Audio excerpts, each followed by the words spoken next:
So please share with me on the process of editing the book. The process of editing the book. Well,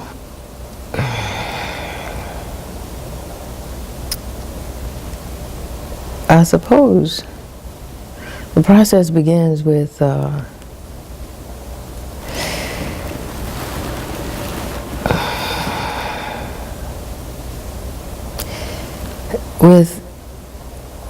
trying to understand or trying to have a sense of what it is Hurston's effort was, and a sense of what Kosala was sharing. And so the process begins with thinking about them, first and foremost. You know, both being ancestral spirits, and of course Hurston being the author that she is, and the social scientist that she is, and all of those kinds of things. And trying to have a sense of Kosala's personality, Hurston's personality, I'm pretty familiar with. I've been writing about, thinking about, researching on Hurston, I would say all of my professional life, beginning with graduate school. So I have a sense of her personality. Kosala was new to me. Not in the sense of not having known about him, because Hurston wrote about him in her autobiography, Dust Strikes on the Road. But I hadn't thought about him in the way that I saw that I would need to. And I mean, because I had the responsibility of assisting Hurston with telling his story. And he's, you know, this ancestral figure. So how do I honor that? And one of the first things I did when I learned I would be editing the manuscript was to go to Africana, and that's in Alabama, near Mobile. And I wanted to be where he was. I wanted to walk where he had walked. I wanted to be in the space that he was in and breathe that air. And just feel that place, because he was one of the founders of Africana, which, you know, is still a vibrant community today. So that's one of the first things I did, because, you know, to edit a work, you're going to do it with a certain attitude or a certain frame of mind. You're going to do it with a certain sense of who the people are that you're writing about, talking about, whose work you're editing, and that kind of thing. And so all of that went into preparing me for editing the work. And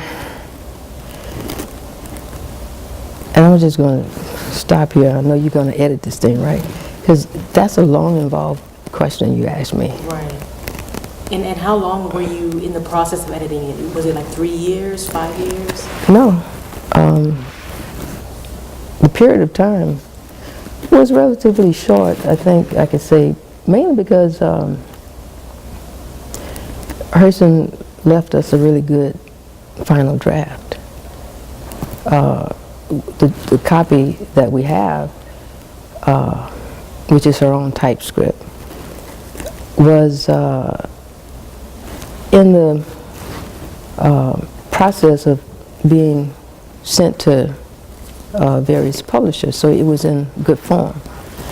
And so there is that. But in terms of editing it, there's just so much involved. And I don't know if I can tell you all of that right now. So You're going to have to ask me another kind of question because I can't do it. I mean, I can, but I'm going to fry my brain. Okay. All right. Well, we don't want that. No. And, you know, please share with me on what do you love about, on what you love about Hurston. Everything. Hurston, and you know, at some, maybe I'll circle back to some things about the editing thing, but it's a broad question, and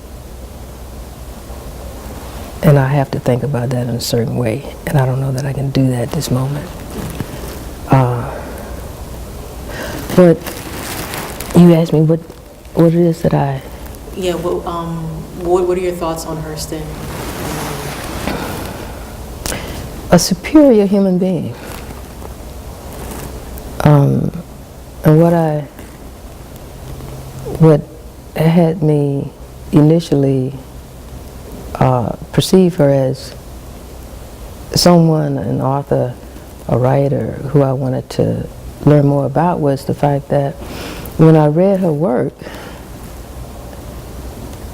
it was like reading myself. It was like a self-portrait. It was, you know, the way she portrayed African American folk and African American folk culture. It was everything that I had lived myself, and the language that her characters spoke, I spoke and I speak. You know, so it was a very affirming depiction of Southern black folk. And I had never read any work that showed me myself in the way that Hurston's work did. And so it was just amazing to me. It was like she knew me. Even down to the kinds of sayings that, you know, her characters would speak. Those were the same sayings I would hear at church or in my home or what have you. I'm like, was she somewhere listening in, you know? So seeing that she knew me so well, then I wanted to get to know her. And I think I can say I've spent the majority of my professional life getting to know her. And I'm still getting to know her. Okay. And how did you pronounce the last enslaved African? You said Cole? Oluwale Kosala. Oh. Yes, and it's apparent to us that he's not the last, but he's what I describe as the last known, the one that we know something about by virtue of Hurston's series of interviews with him. And so, yeah. All right. And those were all of my questions. I had some, you know, good answers. Well, then I didn't answer your question then. I didn't answer your question. Oh, with the editing process? Yeah. I don't want to fry your brain like you said. Well, you just I'm drove. trying to see what I can offer that doesn't require a whole lot of detail. Because I know you said she left a very good final draft. Yeah, well, she left a final draft, but she also had different versions of that, right? And some portions of the manuscript were still in longhand. So some of the chapters were in longhand. So it was a matter of synthesizing that material and including in it, in the final draft that became the book, including in it some passages that weren't in the final manuscript, but only because of oversight. For example, she would write in longhand a note on the back of a page that didn't make it to the final draft that had to be incorporated. It was necessary to read very closely because her process in revising her work was to retype the whole manuscript. And from one retyping to the next, you would, can imagine errors being introduced, right? It's not like today we have computers and,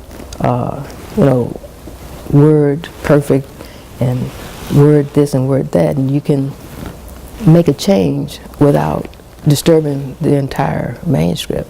Well, she had to retype. And so making sure that what was intended by virtue of what the different versions of the manuscript had in them, to make sure what was intended got put into the final draft. And then it was, so much of it was in dialect, right? And so that's another kind of editing. And because I have, not only am I a Black English speaker, I've studied it and I've taught it. So I have done research on Black English, and also to do I had to review again Hurston's own research on language. For instance, in character of Negro expression, she talks about language and dialect and what the character of it is, and how even what we call inconsistencies are not inconsistencies. It's contextual and situational. The language, how something sounds, is related to, what the subject is and what the context of that particular subject is, and that kind of thing. So in the recording of that, it would reflect that reality. So is that an error to be corrected, or is it an aspect of the dialect that is part of the authenticating characteristics of it?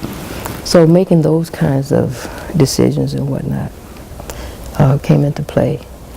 And so you asked me, what did I find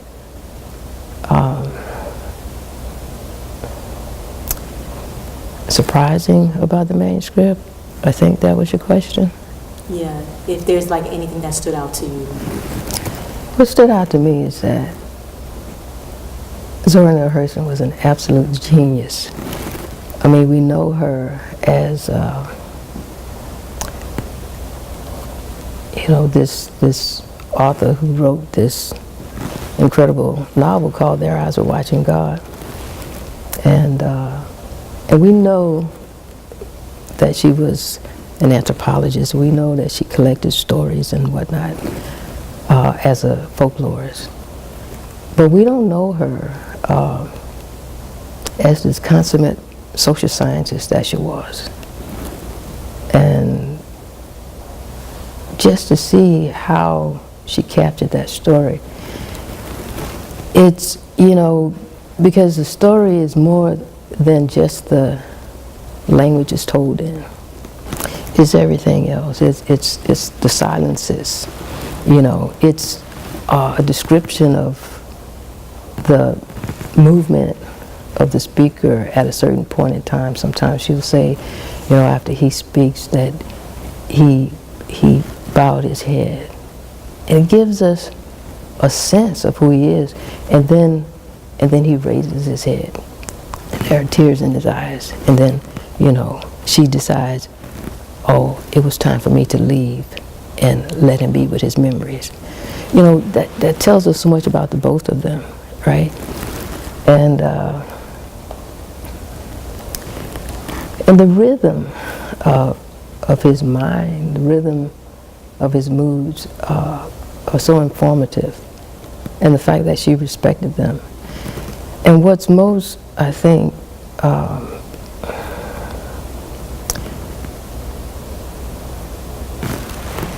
what really has me just really respect her genius is that, you know, when she collected the story, when she interviewed him,